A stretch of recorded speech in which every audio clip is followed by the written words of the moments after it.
आप सभी को जय मसीह की द बाइबल पोर्शन में आपका स्वागत है।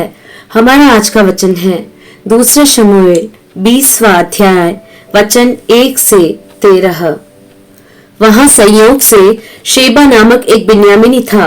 वह ओछा पुरुष बिक्री का पुत्र था। वह नरसिंगा फूंक कर कहने लगा, दाऊद में हमारा कुछ अंश नहीं और न यीशे के पुत्र में हमारा कोई भाग है। हे इस्राएलियों, अपने अपने डेरे को चले जाओ। इसलिए सब इस्राएली पुरुष दाऊद के पीछे चलना छोड़कर बिक्री के पुत्र शेबा के पीछे हो लिए। परंतु सब यहूदी पुरुष यरदन से यरूशलेम तक अपने राजा के संग लगे रहे। तब दाऊद यरूशलेम को अपने भवन में आया और राजा ने उन 10 रखैलियों को, जिन्हें वह भवन की चौकसी करने को छोड़ गया था, अलग एक घर में रखा और उनका पालन पोषण करता रहा, परंतु उनसे सहवास न किया। इसलिए वे अपनी अपनी मृत्यु के दिन तक विधवापन की सी दशा में जीवित ही बंद रही। तब राजा ने अमासा से कहा, यहूदी पुरुषों को 3 दिन के भीतर मेरे पास बुला ला और तू भी यहाँ उपस्थित रहना। तब अमासा यहूदियों को बुलाने गया, परंतु उसके ठहराए हुए समय से अधिक रह गया। तब दाऊद ने अबीशै से कहा, अब बिक्री का पुत्र शेबा अबशालोम से भी हमारी अधिक हानि करेगा, इसलिए तू अपने प्रभु के लोगों को लेकर उसका पीछा कर। ऐसा न हो कि वह गढ़ वाले नगर पाकर हमारी दृष्टि से छिप जाए।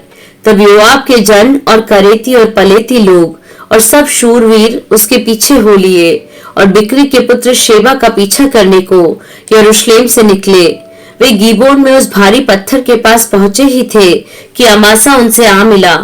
योआब तो योद्धा का वस्त्र फेटे से कसे हुए था और उस फेटे में एक तलवार उसकी कमर पर अपनी म्यान में बंधी हुई थी, और जब वह चला तब वह निकल कर गिर पड़ी।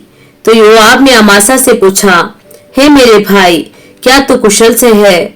तब योआब ने अपना दाहिना हाथ बढ़ाकर अमासा को चूमने के लिए उसकी दाढ़ी पकड़ी, परंतु अमासा ने उस तलवार की कुछ चिंता न की जो योआब के हाथ में थी, और उसने उसे अमासा के पेट में भोंक दी, जिससे उसकी अंतड़ियां निकलकर धरती पर गिर पड़ी, और उसने उसको दूसरी बार न मारा और वह मर गया।